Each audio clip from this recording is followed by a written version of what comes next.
Amém e amém. Falar de grana para um turco é assunto que a gente domina. Ou o contrário, a gente não dominava. E com a graça de Deus a gente passa a dominar. A gente desaprende o que um turco pensa e aprende o que um Deus, que é dono de tudo, pensa. Porque o turco, ele tem um coração preso, ele tem um coração escravo ao dinheiro, ele é avarento, ele é interessado em ganhar, ele joga sujo para poder conquistar coisas. E o reino de Deus é um reino completamente diferente daquilo que a gente vê. Imagina assim, o rico e o que quer ser rico. O que quer ser rico, ele ostenta. O rico não ostenta. Ao contrário, ele às vezes é mais simples, às vezes ele não se preocupa em mostrar nada, até porque ele não precisa, ele tem. Agora, quem não tem, às vezes quer mostrar que tem. Então ele sofre muito mais e não consegue ser feliz porque ele está sempre querendo algo que ele não tem. Então, assim, falar de finanças do reino de Deus é algo que a gente tem que aprender, porque uma das raízes de todos os males é o dinheiro. Não é o dinheiro, aliás, me desculpem, a Bíblia não diz que o dinheiro é uma raiz do mal. A Bíblia diz que o amor ao dinheiro é a raiz de todos os males. O dinheiro é bênção. O dinheiro, realmente, todos nós precisamos dele. Mas o amor a ele pode levar muitos de nós à perdição. E essa é uma preocupação tão grande de Deus que tem mais do que 2.500 referências bíblicas ao dinheiro. E o inimigo sabe, inclusive existe um das potestades que chama Mamon, que é o deus do dinheiro, e ele sabe como perverter a muitos dos filhos de Deus nessa doutrina, ou nessa busca de conquistas, né? Que às vezes a vontade da vida material nos escraviza. E aí a gente faz atitudes ou toma posturas totalmente inconsequentes. E, infelizmente, a lei da semeadura é uma lei verdadeira e ela reflete no nosso dia a dia aquilo que eu planto, eu colho. Então, se eu plantar dissidência, eu vou colher atrito, eu vou colher briga, eu vou colher problemas. Então, se eu planto harmonia, eu colho amizades, eu colho crescimento. Então, essa relação é direta. Então, quando eu, por causa do dinheiro, começo a fazer coisas não muito lícitas, eu vou ter consequências disso. Eu vou ter problemas no futuro. E no meu meio empresarial, que a gente trabalha muito com empreendimentos e depende muito de prefeitura, uma vez um advogado falou uma coisa assim muito interessante, né? Porque os empresários, muitos são extremamente gananciosos e alguns são meio rolo compressor. Então ele acha que com dinheiro ele faz tudo. Ele compra funcionário, ele aprova projeto legal, ele faz o que quiser. E tem também o próprio funcionário público que muitas vezes é corrupto, ele cria dificuldade para vender facilidade. Aí um advogado falou para mim assim, olha, se você quiser ganhar dinheiro, faz a coisa certa. Porque é muito mais lucrativo fazer a coisa certa do que a coisa errada.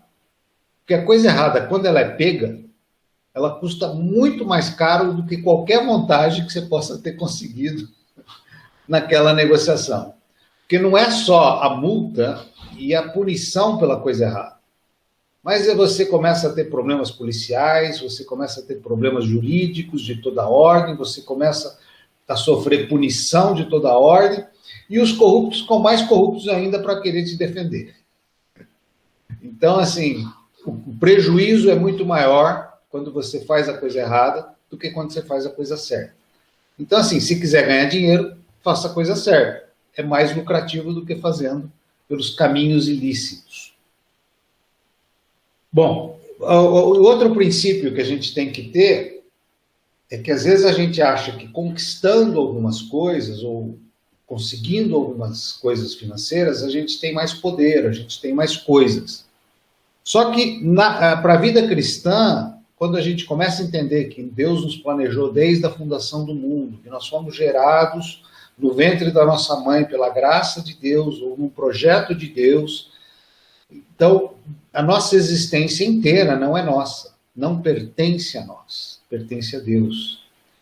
E aí, assim, logo de cara, na página 57 da Vida Material, ele coloca esse versículo do Salmo 24, que é: o Senhor pertence à terra e tudo o que nela se contém, inclusive a minha e a sua vida.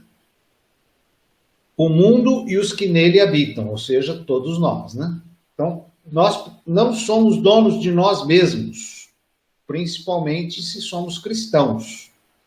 Porque aí, como cristão, eu entrego a minha vida para Deus e ele passa a ser o Senhor da minha vida. Tanto é que a Bíblia diz que, às vezes, os pecados que eu cometi no tempo da ignorância foram todos perdoados. Então, quando eu não conhecia Jesus, a gente teve vários deslizes, mas esses pecados, pela ignorância, foram abolidos à medida que eu conhecia Jesus e agora eu pertenço a ele. Então, se eu pertenço a ele, tudo que eu tenho pertence a ele. E Deus sempre nos mostra que a nós foi dado o livre-arbítrio, a nós foi dado toda a liberdade do mundo, mas ele sempre coloca um freio. Olha, você pode comer de tudo aqui no Éden, menos dessa árvore. Por quê? Porque a relação de Deus conosco não é uma relação de autoritarismo, mas uma relação de inter-relação. E uma das únicas coisas que ele pede para a gente é algumas obediências. E essa prova é justamente para dizer, olha, não faça isso, e quer ver qual é o seu nível de inter-relação nesse propósito da obediência. E para sempre mostrar que ele tem o domínio sobre todas as coisas. Então, desde a criação, ele fez isso. E depois que caiu, ele ainda vem fazendo isso e vem nos dando essa segunda oportunidade. E a gente sabe que muitos dos sacramentos, da ordenança ou dos mandamentos de Deus, está ligado à nossa inter-relação de obediência. Às vezes a pessoa pergunta assim, não, por que eu vou batizar? Por um ato de obediência. Deus mandou, eu obedeço. Simples. Por que eu vou tomar ceia? Porque é uma celebração ordenada por Deus. Então, por um ato de obediência, eu participo da ceia. Por que eu vou perdoar, sendo que essa pessoa não merece? Porque Deus mandou perdoar. Se Deus mandou perdoar, eu tenho que perdoar. Mas eu não consigo. Pede graça de Deus, que ele te dá a graça para perdoar. Por que eu vou dar o dízimo? Porque Deus mandou dar o dízimo. Mas sabe qual é o problema quando a gente fala de dízimo? E aí já vi teses, e tem um monte de jovem querendo descobrir a América e querendo contestar as bases bíblicas, que o dízimo é do Velho Testamento, o Novo não tem isso, e umas discussões teológicas sem fim, sem fundamentos, inclusive. De fato, Jesus deixa alguns pontos claros. Ele não veio para abolir a lei, mas para cumprir a lei. Então, não aboliu. Segundo ponto, Jesus não te pede 10%. Realmente, ele não te pede 10%. Jesus pede tudo, inclusive a tua vida. O maior erro do cristão religioso é que ele acha que dando 10%, os 90% é dele. E ele acha que agora ele pode usar os 90% porque esse é dele. E ele não tem um entendimento do que é entregar a vida para Jesus. Porque ele tem que descobrir que os 90% também não é dele. Ele só é um administrador daquilo que Deus pôs na mão dele. Então ele não pode pegar aquilo e fazer daquilo que ele bem entender. Porque ele não é dono do seu nariz, ele é filho de Deus, ele é servo do Altíssimo. Então, assim, a gente confunde um pouco. Por exemplo, qual é a diferença de um servo para um filho? Imagina um fazendeiro. E aí você chega às 9 da noite e começa a esfriar. O tempo começa a ficar mais frio. Aí tem lá o alojamento dos empregados, um vira para o outro, olha assim e fala, acho que vai gear. Aí o outro fala assim, Nossa, se gear vai queimar toda a plantação. É, e o que nós vamos fazer? Ah, não sei, a fazenda não é minha, não posso fazer nada. O outro fala assim, ah, eu vou dormir, cara, eu não vou trabalhar essa hora, eu não ganho para isso. Aí o outro fala assim, mas a gente tinha que fazer alguma coisa. Ah, eu vou fazer, para quê? Ninguém vai reconhecer meu trabalho. Mas aí um filho olha pela janela, vê que o tempo está fechando e que vai queimar a plantação. Aí ele vai lá para o barracão, pega uns pneus velhos, vai para o meio da plantação, bota fogo nos pneus, para tentar proteger toda a agricultura, às 2 horas da manhã. Por que um filho faz isso? E um servo não faz isso? Por que um filho trabalha muito mais, deve inclusive trabalhar muito mais, do que aquele que é assalariado? Porque tudo que tem ali é dele. Mas na verdade não é dele, é do pai dele. Mas ele sabe que é herdeiro. Ele sabe que um dia vai ser dele. Então, quando a gente entende que tudo que nós temos não é nosso, é do nosso pai, mas também a gente entende que nós temos um legado. E tudo que o nosso pai tem vai ser nosso. Então, a minha disposição de servir, ela tem que ser bem diferente da disposição de um empregado, de um servo, de um trabalhador. E aí eu deixo de ser aquele que observa as coisas ruins e tento interferir nelas, porque o meu coração não está no que eu vou ganhar aquela noite extra que eu trabalhei. Não está no salário a mais que eu deveria receber por esse sacrifício. Meu coração está simplesmente em proteger a plantação. Não sei se vocês conseguem entender a diferença de propósito. Então, uma coisa é eu obedecer como empregado. Outra coisa é eu agir como filho. Como filho, não precisa nem me mandar para lá. Eu vou tomar a iniciativa porque eu sei que eu posso interferir e não evitar um mal maior. E aí há uma motivação maior. A Bíblia chama nós de mordomos. Tem três palavras que eu acho muito bonitas da Bíblia, a nossa atribuição na Terra. Uma delas é embaixadores, a gente falou disso lá atrás, embaixadores do reino dos céus. A outra, o próprio Jesus nos diz isso e nos leva a ser filhos, tanto na oração do Pai Nosso, não servos, mas filhos.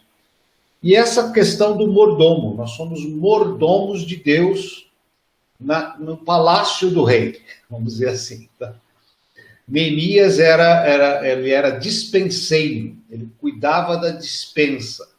O dispenseiro era um trabalho de muita confiança, era quase que de um mordomo, porque ele era o cara que tinha que proteger todo o depósito, todo o armazenamento de tudo que tinha no castelo, para que o rei não fosse envenenado, para que não fizessem nenhum mal contra o rei e não fosse roubado.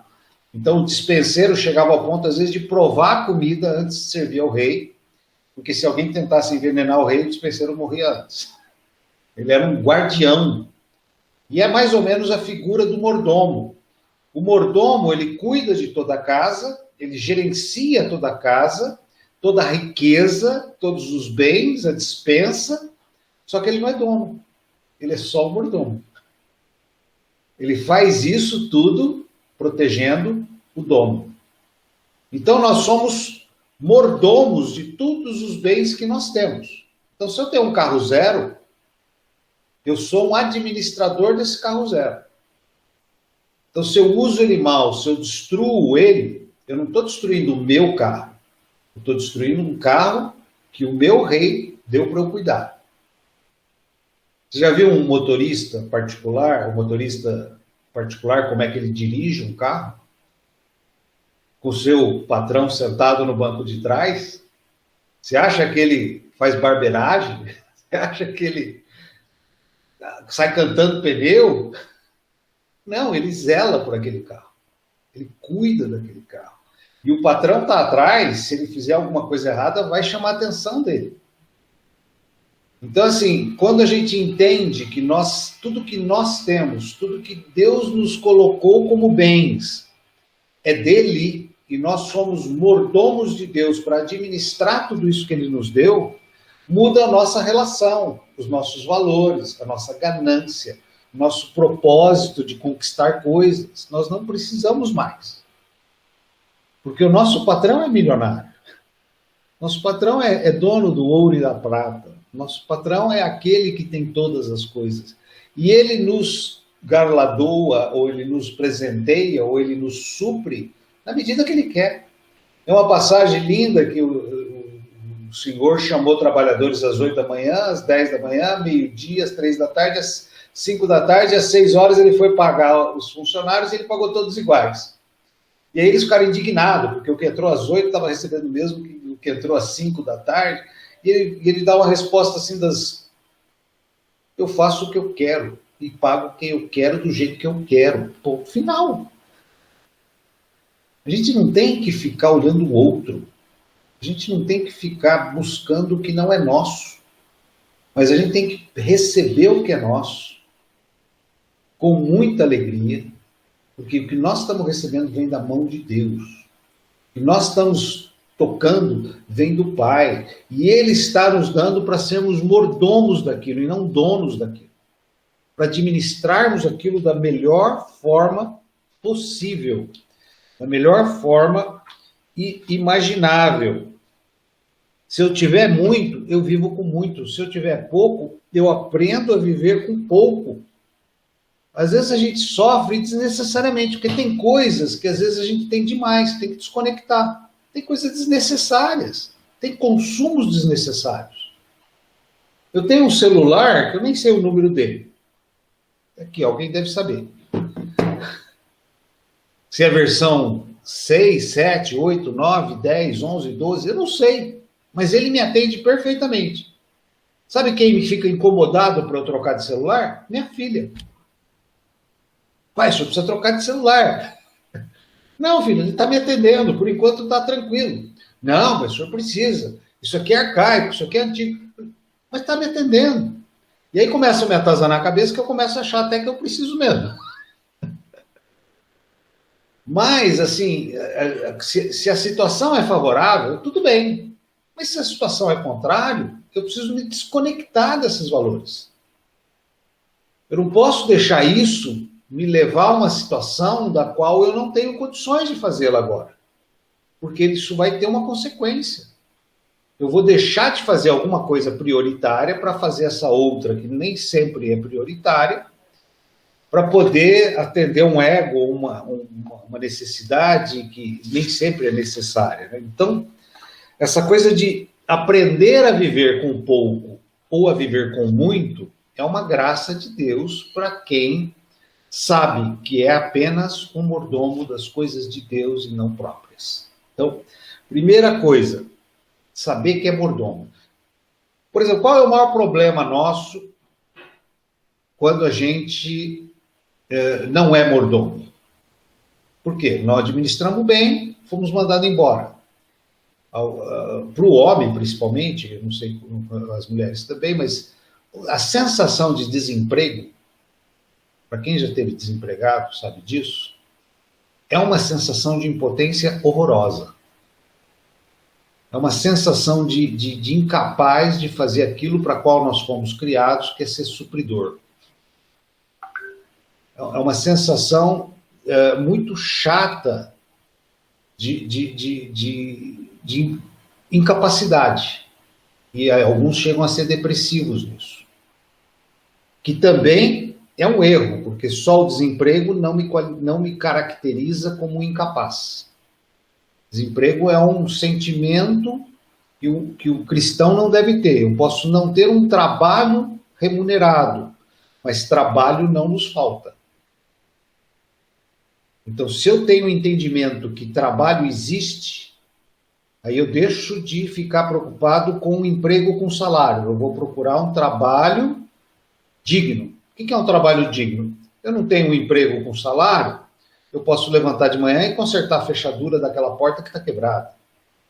Eu posso ir na igreja e ajudar lá o bispo Kelson com alguns enfermos, ir no hospital, ou algum outro irmão que vai fazer mudança. Eu posso trabalhar o dia inteiro. E se você perguntar para o Kelson se tem serviço, ele tem uma lista enorme lá. Você não vai ficar parado, não. Ah, mas e como é que minha família vai viver? Deus suprirá.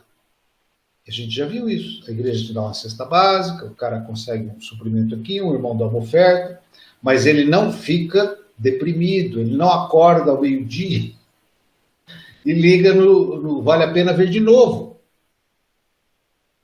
Ele não entra em depressão, ele não entra no processo de autoflagelação, de virar o coitadinho, o infeliz. Não, ele sabe viver com pouco, mas ele não perde a visão de ser filho de Deus, de trabalhar para o reino, de manter as atividades. E Deus vai abrir as portas. O problema é a gente se entregar às circunstâncias, é tirar o foco de Deus e olhar o mundo. Então, assim, se eu não tenho trabalho, eu continuo mordomo dos bens. É a mesma situação de quando Adão pecou, ele tinha comunhão com Deus, e ele foi tirado do Éden. Ele teve uma sensação de orfandade, porque ele se escondeu do pai. Essa sensação de órfão é horrível. O órfão, por exemplo, ele está o tempo todo tentando se autoafirmar, tentando provar alguma coisa para alguém, tentando sempre ser melhor que os outros, porque ele precisa de autoafirmação. A autoestima dele é totalmente baixa, ele não sente seguro, ele não tem cobertura do pai. Domingo agora é Dia dos Pais, e a gente vai falar um pouco sobre a importância de ser pai, e a importância de ter um pai. Tá? E assim, esse espírito de desemprego, esse espírito de orfandade não é o espírito do mordomo. O mordomo, ele serve na casa do rei, do pai. Tá? Então, tudo que ele tem não é dele, é do pai, é do dono. Então, assim, esse coração de servo muda os nossos valores, os nossos interesses. Aqui na apostila, diz que tudo no mundo pertence a Deus, incluindo a humanidade. O Senhor é todas as coisas. Só que quando a gente fala de mundo, é interessante porque, assim, tem um versículo lá em 1 João 5,19 que diz que o mundo jaz no maligno. E, de fato, quando Adão pecou, Satanás tomou a chave do mundo. Porque Satanás pairava sobre a face da terra e ele era dono da terra. O pecado do Adão tirou o domínio da terra do homem e passou para a mão de Satanás. Aí precisou vir Jesus, sem pecado, ser crucificado injustamente, e aí Satanás levou o maior golpe que se podia levar, porque ele achava que matando o Filho de Deus ele ia ser dono da terra perpetuamente. Só que quando ele matou um inocente sem pecado, aquilo que foi dado para ele por direito no pecado através de Adão, foi retirado da mão dele através de Jesus. Então a mesma chave do mundo, que jaz no maligno, foi retirado das mãos de Satanás através de Jesus, e aí tem todo esse contexto bíblico dos 3 dias que ele morreu, ele desceu ao inferno, tomou as chaves, abriu as cadeias das trevas, e resgatou para o reino da luz o mundo. Então, hoje, para os filhos de Deus, nós somos uma ameaça para o reino de Satanás. Por isso que nós somos... Enquanto nós não somos de Deus, nós não somos inimigos dele. A hora que nós somos de Deus, nós nos tornamos inimigos dele. Porque nós somos uma ameaça do reino dos céus na terra. E se a gente lê a história, e Satanás deve conhecê-la, a gente vê uma porção de imagens que eu acho interessante. Por exemplo, o mundo vai acabar, vai haver uma guerra atômica, tudo vai ser destruído. Principalmente para o pessoal que alardeia o fim do mundo, né? Como se fosse o segundo dilúvio. Mas eu vou na Bíblia e diz assim que os mansos herdarão a terra. Espera aí, Deus vai dar uma maçã podre para aquele que é manso? Quer dizer, eu vou pegar uma terra destruída com bomba atômica de prêmio? Não faz sentido. A Bíblia me diz, lá no Apocalipse, que a Nova Jerusalém, que é um cubo, como se fosse uma nave espacial, do tamanho do Brasil, com 300 andares de altura, que a Nova Jerusalém virá como uma nave espacial e vai pousar na Terra. Ou seja, o Éden, a Nova Jerusalém, ela vai pousar na Terra, ela vai acontecer na Terra. Então a Terra não vai ser implodida. Mas você percebe que quantos de nós já ouvimos falar que o mundo vai acabar? Alguns usam até para pregar Jesus. Vem para Jesus, senão você vai para o inferno, o mundo vai acabar. Mas se eu vou ler lá em Apocalipse, tudo isso vai acontecer na Terra. E aí diz também que o Satanás vai ser retirado da Terra. Ele vai para os fundos do oceano. Por exemplo, por uma cadeia no fundo dos mares. Ou seja, esse domínio que ele tem vai ser tirado nesse período do milênio, onde Jesus vai reinar na Terra. Ele não vai reinar na Lua, ele não vai reinar em Marte, ele não vai reinar em outro planeta. Vai reinar na Terra. Aí, peraí, se tudo isso vai acontecer, então Jesus tomou as chaves desse mundo para que isso aconteça. O diabo tentou tirar de Deus, fazendo Adão pecar. Jesus veio e devolveu aos homens através dele mesmo. Hoje nós temos o poder das chaves das trevas. Nós temos autoridade sobre as trevas. Por isso que a gente expulsa demônio. Porque nós temos autoridade sobre eles. Então, assim, e aí, quando você imagina que você é um mordomo do reino de Deus, você é um mordomo das coisas de Deus, você é um mordomo do castelo de Deus, aqui na terra também você é um mordomo das coisas que Deus te deu para cuidar. Lembra dos 90% que você acha que é seu? Como é que você está aplicando ele? Como é que você está usando ele? Como que você está administrando ele? E aí o Samuel me lembrou de uma história muito interessante. Como, de novo, né, a cultura judaica, como que eles ensinam seus filhos desde pequenos a administrar as finanças. Quando a gente vê as estruturas do mundo, qual é o povo mais rico do mundo? Judeu. O povo mais rico do mundo. Quando você pega o topo da pirâmide americana, os 2% mais ricos, 50% é judeu. Então, no topo da pirâmide americana, 2% mais ricos dos Estados Unidos, 50% dessa população é judaica. Judeu é o povo escolhido de Deus, Deus derramou favor sobre a vida deles, eles são isso.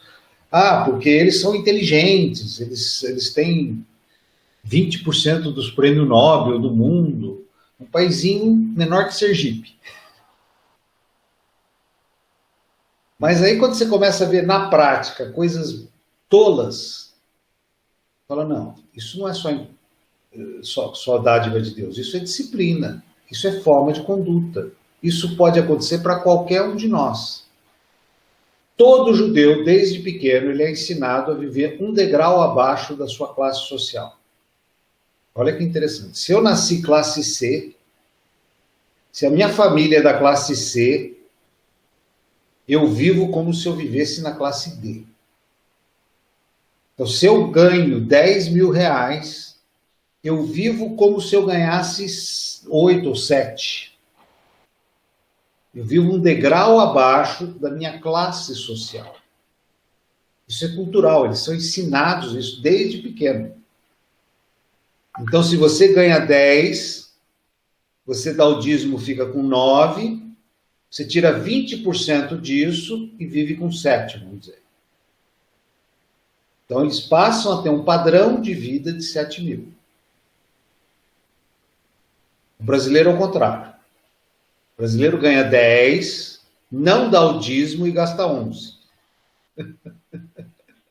E aí ele reclama que não sobra nada. E ele usa o 13º, que é uma bênção no Brasil, para tentar cobrir o rombo que ele criou.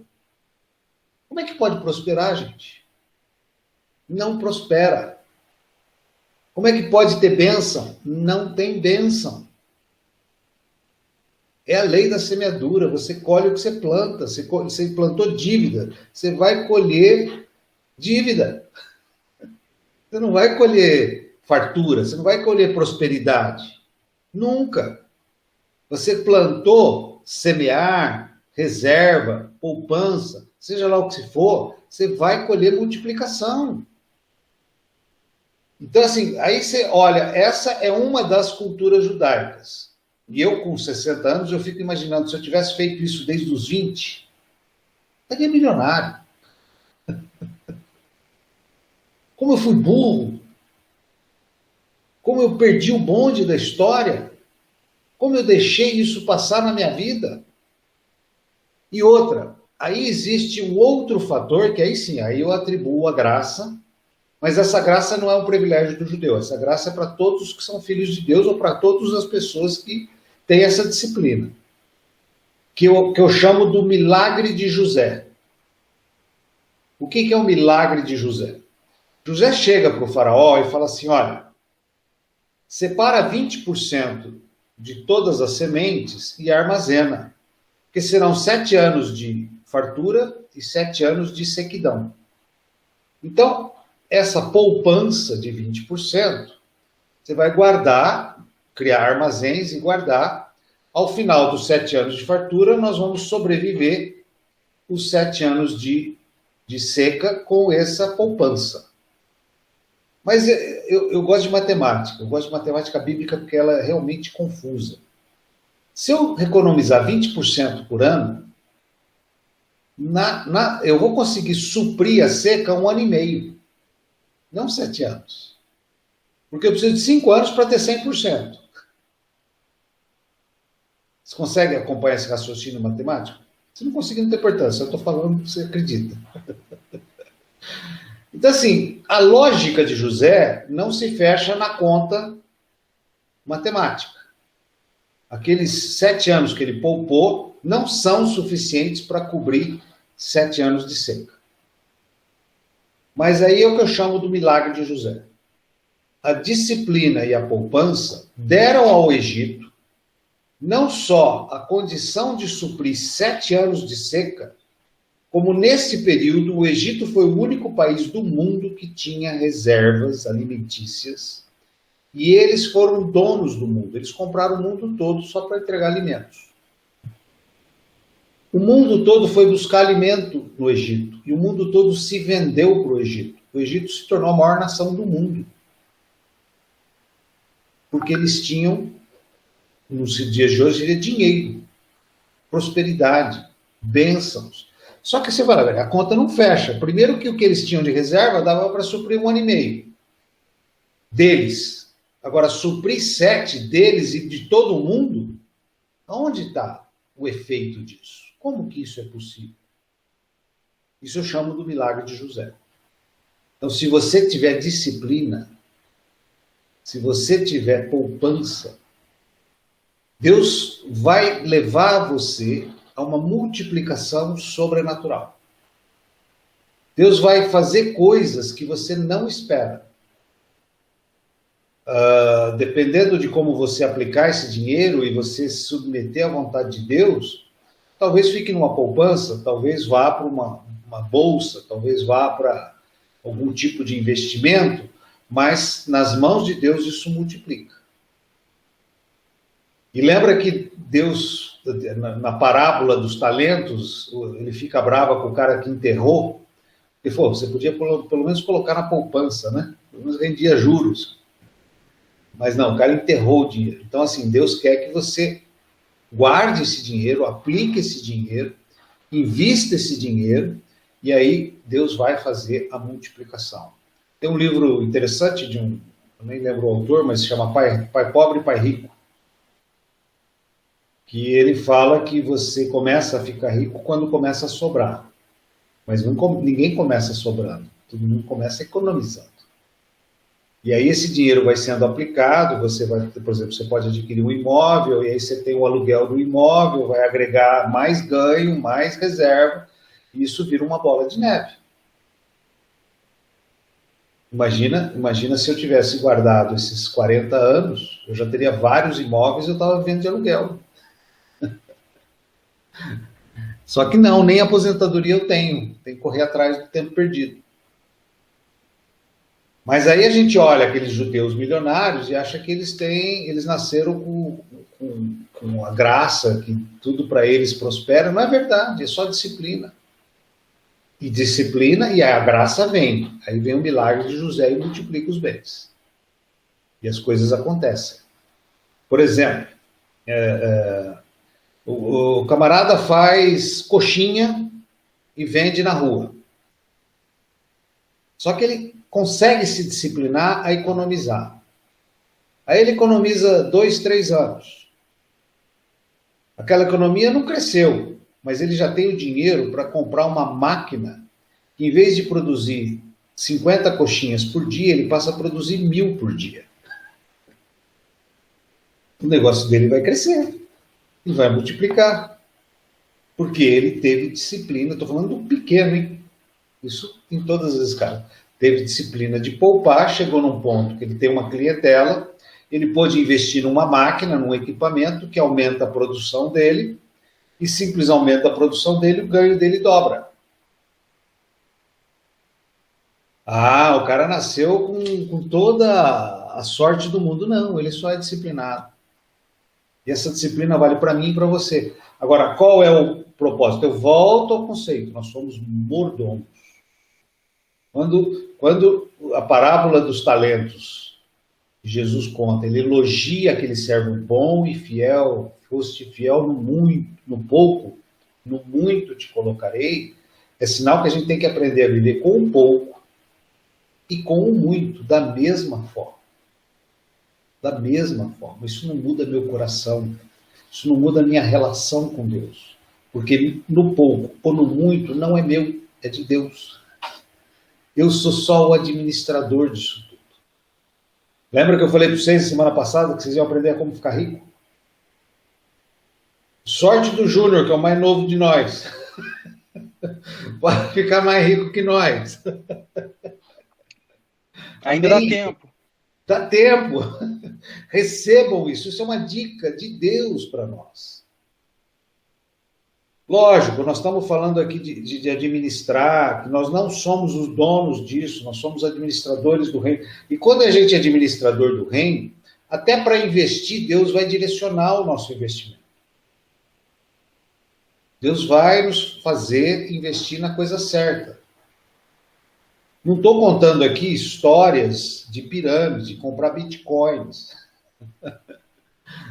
Estamos aqui contando como fazer a coisa disciplinadamente, ordenadamente, sem ficar olhando megalomania ou fazer milhão de tostão. É a graça de Deus e a nossa disciplina que vai fazer as coisas multiplicarem. Porque, assim, tem muita gente que quer fazer milhão de tostão, mas não é fiel no pouco. Como é que você vai ter o muito? Ele tem um tostão, ele não cuida do tostão e só fica pensando no milhão. Não vai receber. Até porque o coração está no dinheiro e não está em servir a Deus. E eu falo isso por experiência própria. Eu já sofri essa doença da megalomania, sofri muitos anos, até um dia que o Espírito Santo falou comigo. Até então eu achava que eu ia fazer o negócio da China, que eu ia ficar rico da noite para o dia. Minha filha, uns 10 anos depois, falou: pai, quando é que nós vamos ficar ricos? Porque eu já ouço o senhor falar isso há mais de 10 anos. Aí aquilo foi um banho de água fria. Mas o dia que o Espírito Santo falou para mim que eu era megalomaníaco, aí eu parei para pensar e mudei minha vida. Graças a Deus as coisas começam a mudar, porque aí você começa a ter foco, disciplina, saber qual é a vontade de Deus. E é interessante, porque quando você tem um negócio, que você acha que é um negócio da China, e as pessoas torcem a boca, falam: precisa ver bem esse negócio, não é bem assim. você desdenha elas. Ah, tá botando olho gordo, ele vai ver, não acredita em mim, eu vou provar que eu tô certo. Passa o tempo, você enfia o rabinho no meio das pernas, e infelizmente era um negócio errado. Marido e mulher tem um sexto sentido que eu demorei para aprender a ouvir, né? Quando você vai fazer um negócio, está empolgado, né? Porque tudo isso, as coisas empolgam a gente. Aí você, não, mas fulano vai fazer isso comigo, não sei o quê. A mulher fala, eu não gosto do fulano. Não, mas você não conhece ele direito. Cara, ouve sua mulher. Ouve sua mulher, porque depois você vai ter que ouvir, tá vendo? Falei, diz. E custa caro aprender isso.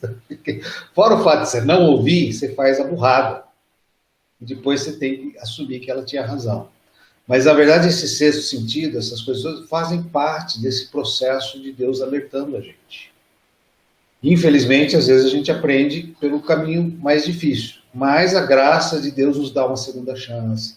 Deus nos permite nos arrepender, voltar a praticar, tentar ouvir, fazer a coisa certa e tal. Então, assim, esse domínio, o bom mordomo, ele honra Deus. Ele faz a coisa bonitinha. Tá? Entrando na questão dos dízimos e ofertas, eu sou um cara que vim de uma tradição religiosa que dízimo era esmola. E essa coisa de dízimo era coisa de crente, passa sacolinha, fugindo com um saco de dinheiro no fim do culto. Eu tinha horror a isso. E a primeira vez que eu fui numa igreja evangélica, eu fui porque eu desconfiava, porque minha esposa estava indo e eu achava que era uma seita, e eu falei, vou lá ver essa barca furada que eles estão. Samuel, não sei se você conheceu a Monte Sião, Samuel, aqui em Campinas. E eu fui nela, assim, porque tinha muito japonês, eu falei, deve ser uma seita budista, esses caras devem estar enganando minha mulher, eu vou lá ver, porque esse negócio não é bom. E entrei, assim, aquele mais desconfiado do mundo, braço cruzado, e pensei comigo, né? Falei, se esse cara pedir dinheiro, eu nunca mais volto aqui. E eu acho que Deus avisou o cara, porque ele não pediu naquele culto. Acho que ele esqueceu de pedir os dinheiros e ofertas. E naquele culto que eu estava lá, ele não pediu. E assim, a gente vai durão, né? Não quer dar o braço a torcer, não gosta daquilo. Então, eu me arrepiei inteiro, mas fingi que não aconteceu nada. E não pediram dinheiro. Não pediram dinheiro. Porque, para mim, um dos sinais é que eu nunca mais voltaria naquela igreja era se pedissem dinheiro. E não, só falaram de Bíblia, não falaram nada que eu estranhasse, nada que não tivesse na palavra. Eu saí de lá meio assim, frustrado, porque não era... Eu esperava ser algumas coisas estranhas, não tinha nada estranho, estava tudo bonitinho, não fizeram o que eu achei que iam fazer. Mas fiquei quieto, fiquei duro, não falava nada. No domingo seguinte, ela se arrumou para ir. E eu tinha, acho que ainda tem um pouquinho, mas já melhorou muito, eu tenho um gênio do cão, que é do diabo mesmo. Assim, eu sou do contra. Se você fala para mim, vem me ajudar aqui, é aí que eu não vou. Agora, se eu falo, precisa de ajuda, eu vou. Assim, eu tenho que ser do contra. Era um gênio muito, muito ruim, assim, tipo, indomável, né? Aí ela se arrumou toda e não me chamou para ir. Porque eu já tinha pensado, falei, vai me chamar para ir na igreja de novo, eu não estou afim. Só que ela não chamou. Se ela não chamou, é porque ela não quer que eu vá. Então eu falei, peraí, onde você está indo? Eu falei, peraí que eu vou com você. Já que eu tinha que ser do contra, se ela não chamou, eu precisava ir. E aí, realmente, Deus me tocou, eu aceitei Jesus no culto, me arrepiei de novo, e depois nunca mais parei. Aí eu estava preocupado que ela estava virando Carola, quem virou Carola sou eu, e até hoje. Sou apaixonado por Jesus. Mas o mais interessante foi essa questão do dízimo e ofertas, porque eu vim de uma cultura de esmola. E a fama da igreja evangélica era essa fama de passar sacolinha, de tirar o dinheiro das pessoas, de extorquir as pessoas e tal. E eu não vi nada disso. Mas, com a tradição que eu tinha, Eu tinha muita dificuldade de dar 10%. Era um processo meio complicado, porque dar esmola para o 10% é um mundo enorme de diferença. E à medida que eu fui estudando a palavra, que eu fui vendo, e aqui a gente vê todos os princípios bíblicos do dízimo, as promessas de Deus, como que Deus age e tal, para mim foi um processo demorado. Eu lembro que uma vez eu fiz um acordo com Deus, que eu ia começar com 1%, eu ia crescer 1% ao mês até chegar aos 10%. E depois eu ia manter os 10%. Mas, independente disso, porque a cabeça de cada um funciona de um jeito, da onde você veio funciona de um jeito, é importante a gente entender o propósito de Deus e o coração. O coração é o coração que quer obedecer. Então, se aquilo para mim era uma luta maior, mas ele tinha um propósito correto, de querer obedecer. Para outros é mais fácil. Mas, para mim, eu precisei passar por esse processo e fui sendo liberto, porque na medida que eu ia crescendo, as bênçãos também aumentavam. Mas eu não fazia isso pelas bênçãos e nem deve ser esse o propósito. O propósito deve ser um coração obediente, coração submisso à vontade de Deus. É que nem perdoar alguém que não merece. Não dá vontade de fazer. Dar um dízimo no mês que você está endividado, não dá vontade de dar. É muito difícil. Mas um coração obediência, ele faz as coisas porque ele realmente ama a Deus. Ele é um mordomo das coisas de Deus. E de alguma forma, quando a gente está endividado, aqueles 90% multiplicam. Eles são melhor aplicados. E se a gente ainda operar o milagre de José, ele vai sobrar para guardar, e ele ainda vai multiplicar o que sobrar. Isso eu garanto para vocês. Então, nós temos que cuidar daquilo que o Senhor nos dá. E essa coisa de esmola é um espírito, inclusive é um espírito que nos impede de crescer. Chama espírito de miséria. O Brasil é um país que durante muitas décadas viveu esse espírito de miséria. Eu acho que até a década de 70, 80 e talvez um pedaço de 90 a gente vivia muito esse espírito de miséria. Como que a gente sabe disso? Por exemplo, você ia numa igreja, a maioria das igrejas elas tinham dificuldades financeiras de se manter, muitas dificuldades, as pessoas não eram ofertantes, as pessoas não eram generosas, as pessoas não davam dízimos. E elas eram subsidiadas por ministérios estrangeiros, principalmente americanos.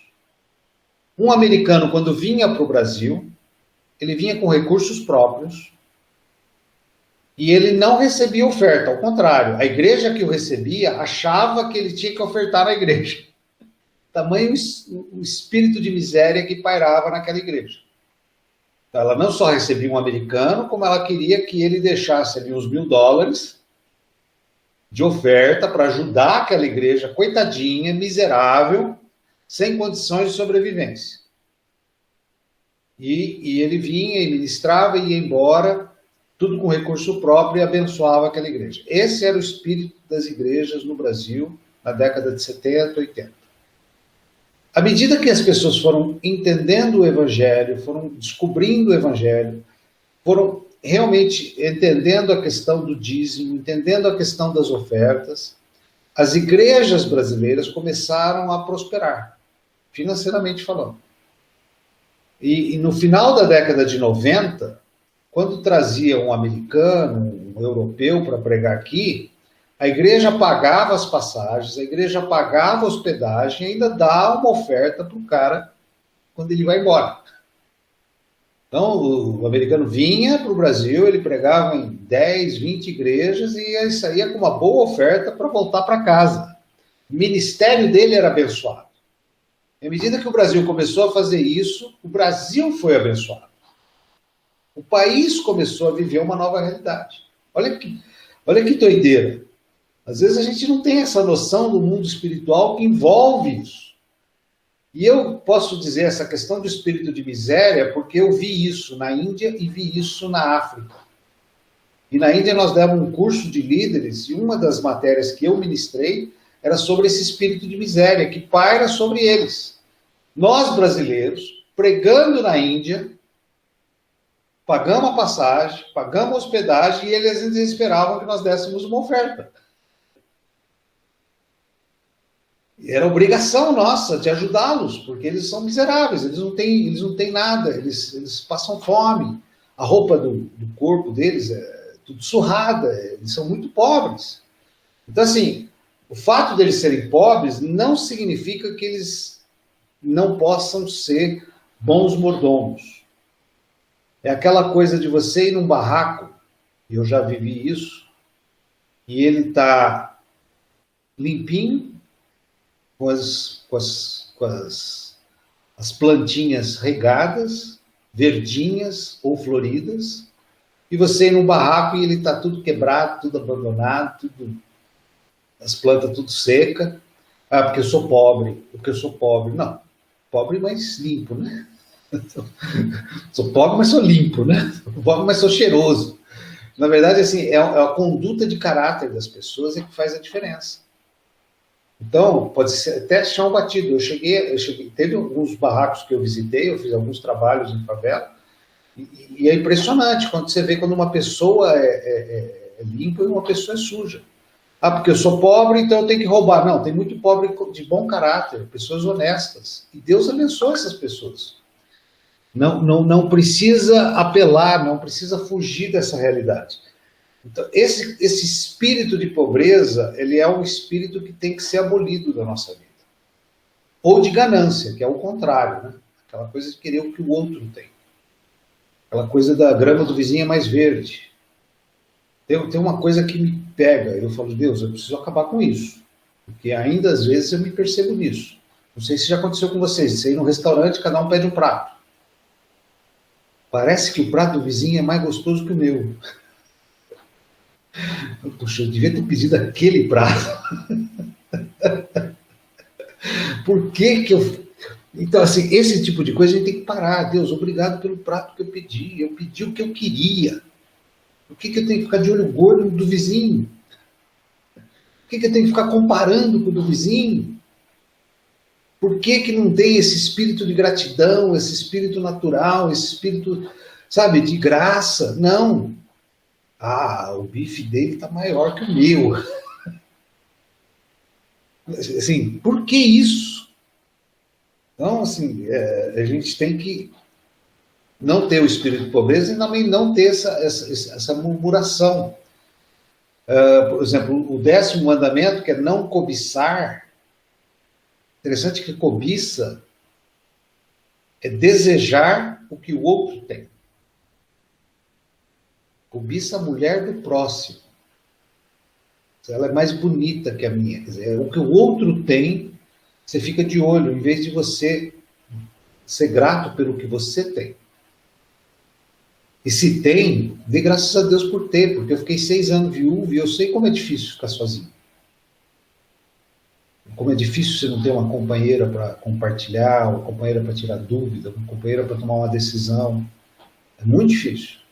Aliás, nós não temos aqui no caso pessoas que não são casadas, mas quem não é casado tem que ter um companheiro de julgo, um amigo de oração, um amigo para tirar dúvida, alguém para andar junto, alguém para orar junto, porque você ficar sozinho é muito difícil.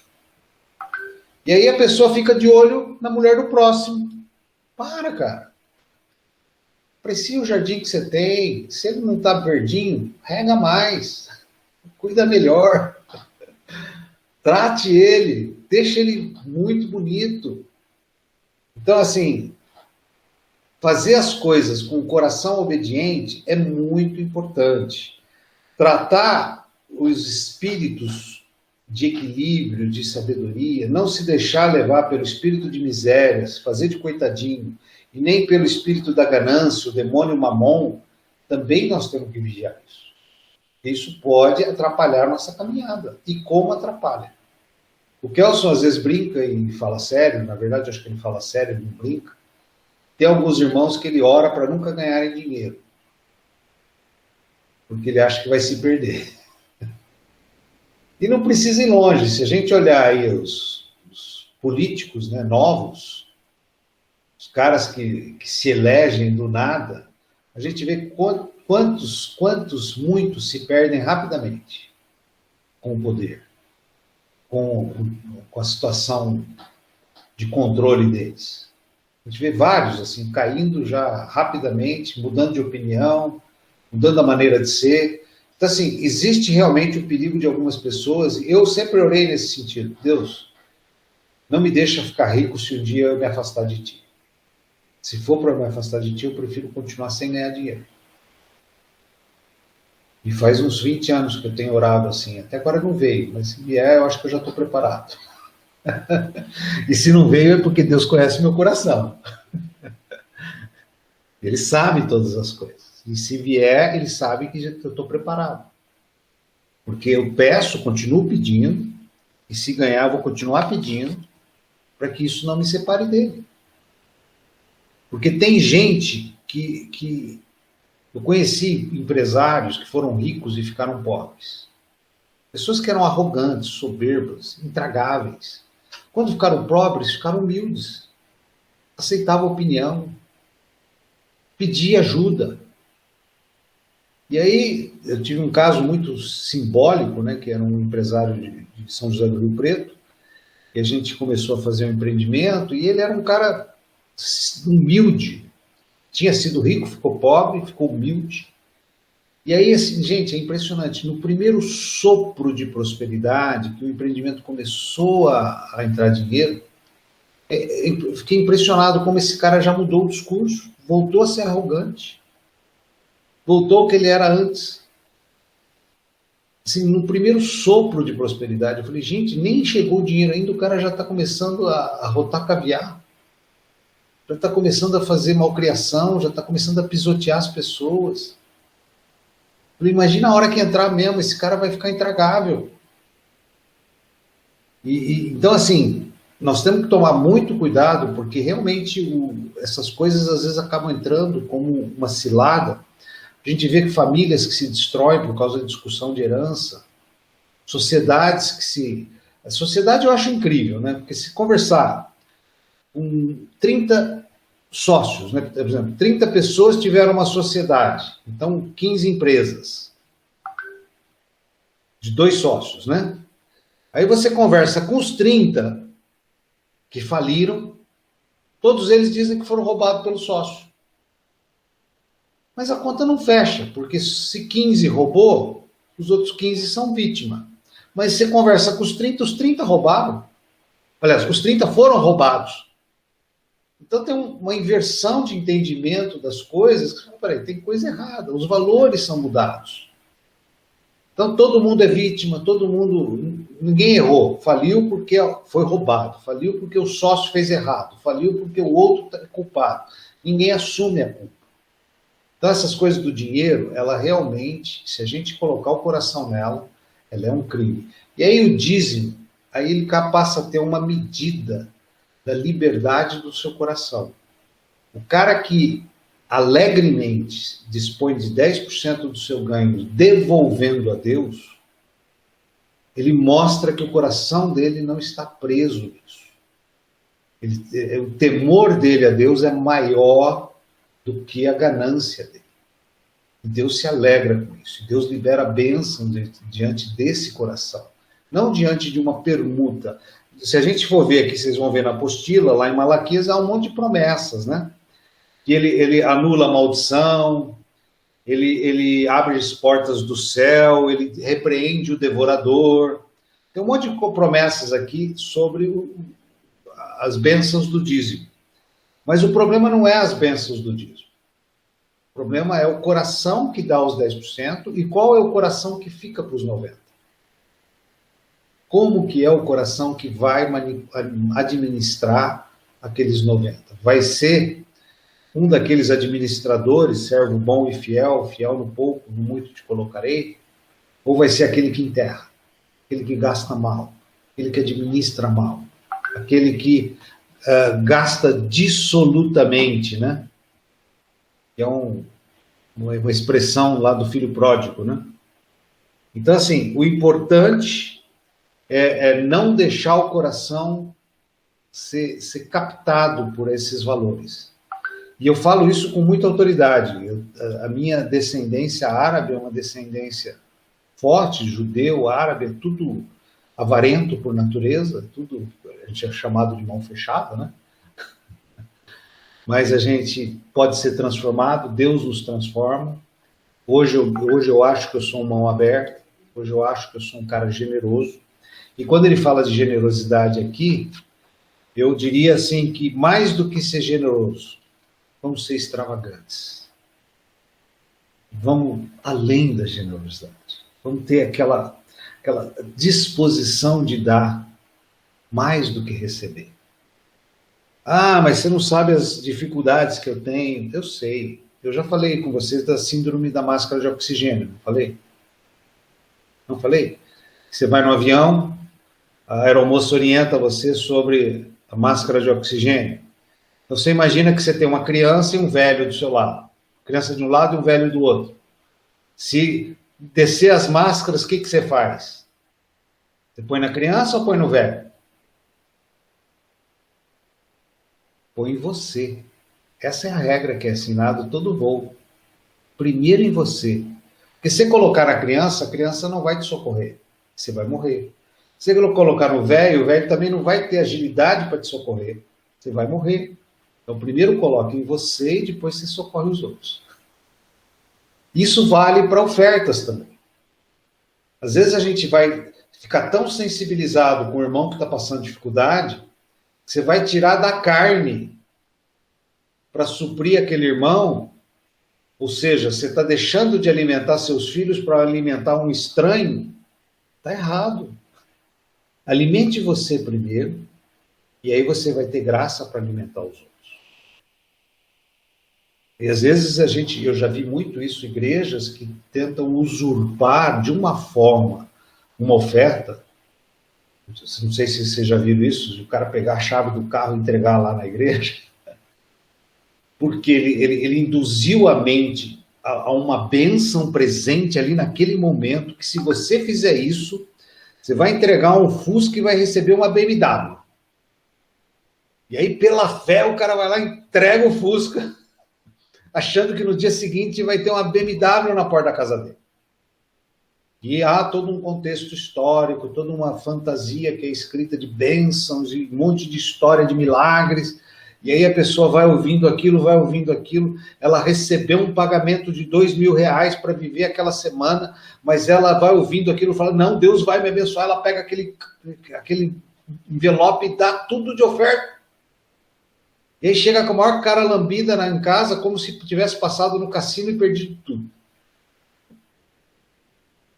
E fica esperando essa bênção. Não é assim que Deus trabalha. Não é assim que Deus trabalha. Uma vez eu vi um cara contando de púlpito, orgulhoso que ele tinha dado um carro para a construção da igreja.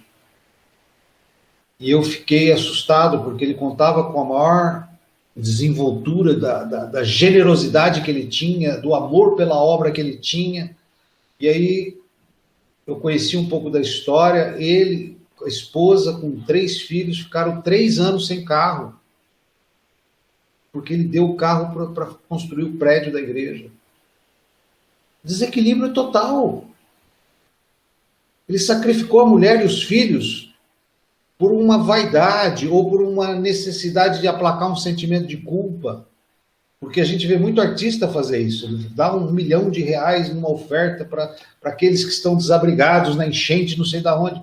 Quer dizer, mas ele faz aquilo para aplacar um sentimento de culpa e fazer um marketing em cima da sua caridade. A Bíblia diz que a mão direita não tem que saber o que a mão esquerda fez. Então, se eu estou abençoando porque eu amo Deus e porque o dinheiro não é meu e ninguém precisa ficar sabendo que eu dei. Agora, quando eu faço isso, eu estou normalmente negociando algum sentimento, alguma necessidade de me autoprojetar. E igreja não funciona assim. Deus não funciona assim. A oferta é algo que flui do meu coração em amor ao próximo. Flui do meu coração em amor à igreja. A igreja está construindo. Eu quero ajudar a igreja. Inclusive, hoje mesmo pensei, né? Falei, puxa, antigamente existia tanta coisa fácil, agora é tudo complicado. Você ia lá, pegava um carnezinho de dar R$200 por mês e ajudava a igreja na obra. Agora você tem que fazer Pix, ou passar um cartão de crédito em 12 parcelas. Eu não sei nem como é que faz. Eu fiquei pensando, vou perguntar para o Kelso, como é que a gente abençoa essa obra com o carnê? Na minha cabeça, o carnê funcionava.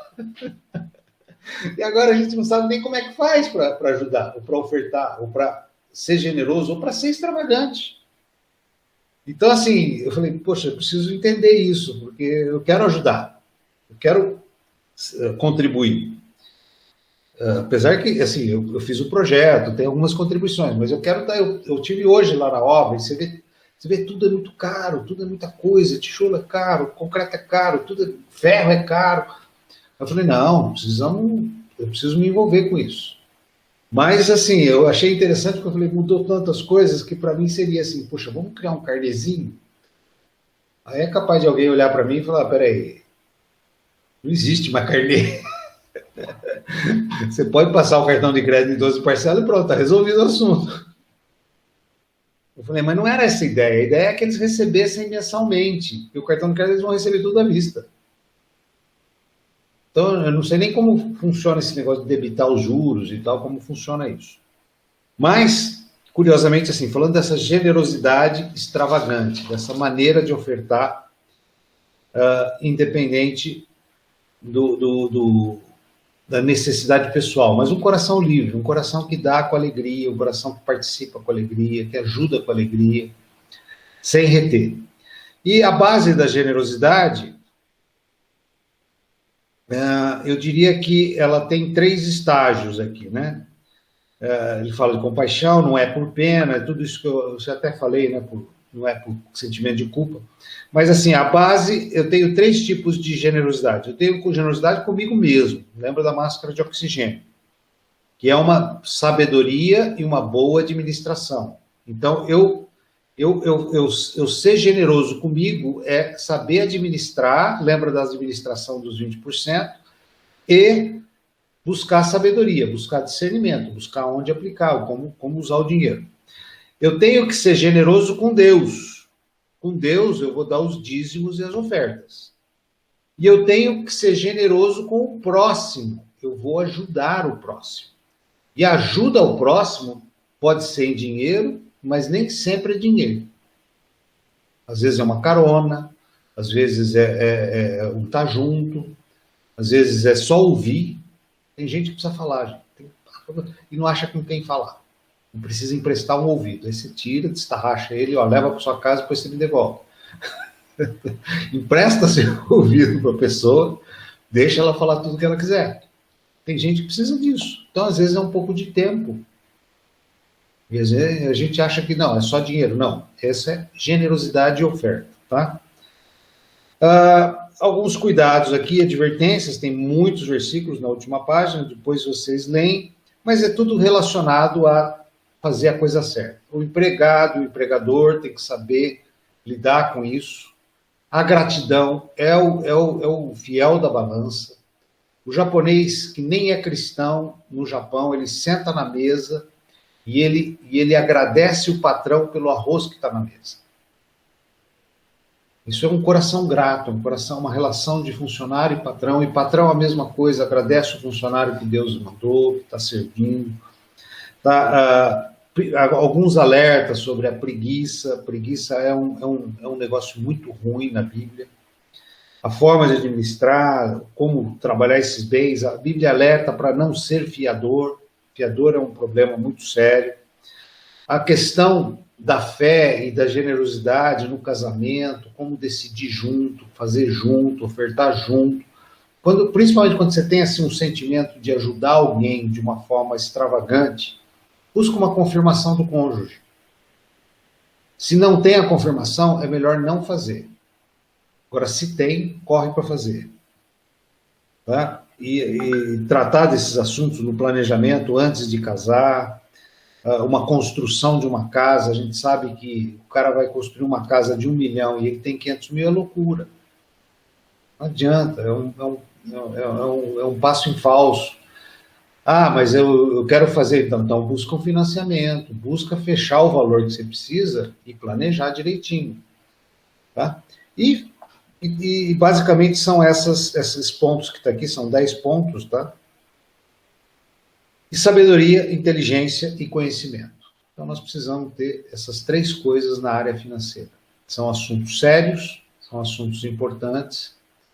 Nós temos na nossa igreja um privilégio enorme. Eu inclusive, tenho o Kelson como meu mentor e meu pastor, que ele tem qualidades exatamente da qual eu não tenho.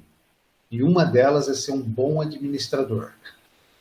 Eu sou um péssimo administrador. E agora eu estou aprendendo, porque eu montei uma sociedade, eu tenho que prestar conta de tudo, tenho que fazer relatório de tudo.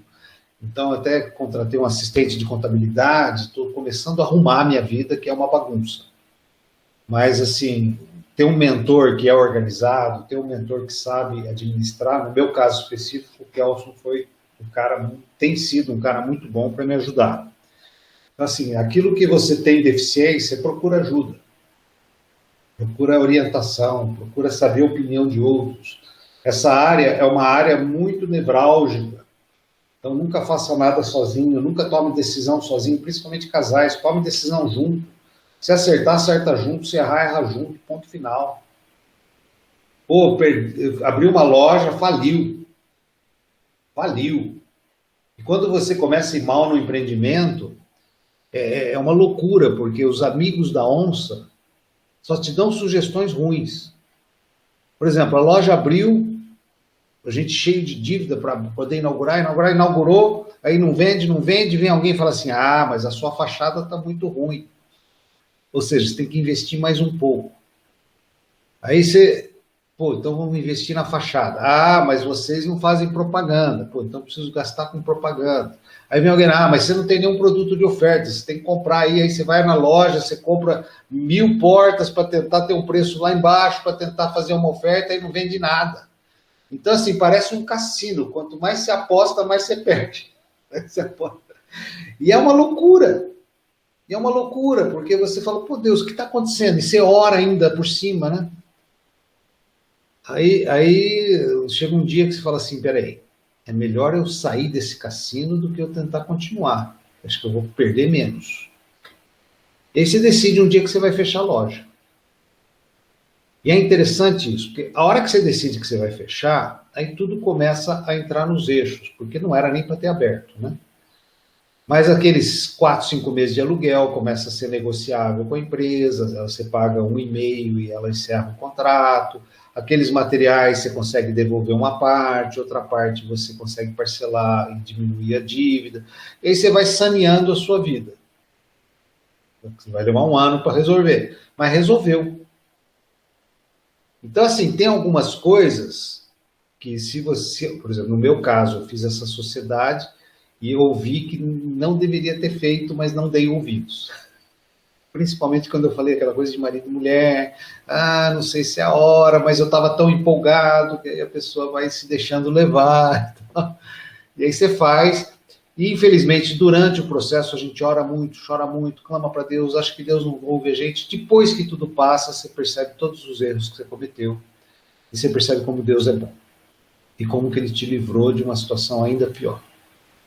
Então, assim, é loucura isso, mas infelizmente a gente só enxerga, às vezes, no limite da nossa visão, mas depois com o tempo, por exemplo, eu lembro que um camarada estava indo mal no escritório, precisou fechar, e eu chamei ele, eu cedi um espaçozinho para ele, para não ficar na rua, que era uma pessoa muito conhecida e tal, amiga, aí eu dei um espaçozinho para ele ficar, e passou alguns anos, né?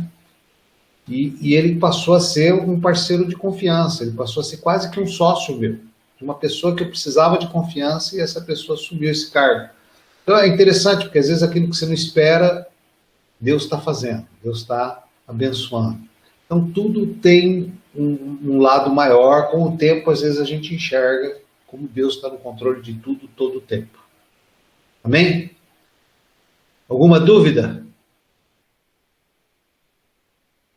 Nem sem dúvida. Estão preparados para ficar rico? Sim, pastor. Amém. Então receba. Vamos orar? Vamos sim, pastor. Pai, nós te louvamos e te bendizemos, te damos graças, Senhor, porque o Senhor nos tem falado ao coração. E eu creio, Pai, que o Senhor tem dado direção e fórmulas para nós sabermos a fazer as coisas como José fez, Pai. saber separar os 20%, saber depois aplicá-los, e o Senhor multiplicá-los, Senhor, de uma forma sobrenatural. Abençoa o trabalho, a dedicação de cada um, abençoa o suprimento e a provisão de cada um, abençoa a fidelidade e o coração obediente de cada um, esteja realmente indo adiante de nós em todas essas lições. Nas próximas lições, Senhor, vamos estudar como funciona a Igreja Universal, depois a Igreja Local, e que nós possamos realmente nos enraizar nessa relação de teus filhos, dos salvos, que irão para a eternidade, não só na Igreja Universal, mas também na Igreja Local. Obrigado, Senhor, por esse tempo junto. Nós oramos e agradecemos no nome de Jesus. Amém. Amém. Ótima aula. Amém? Glória a Deus. Glória a Deus, pastor. Semana que vem, Eclésia.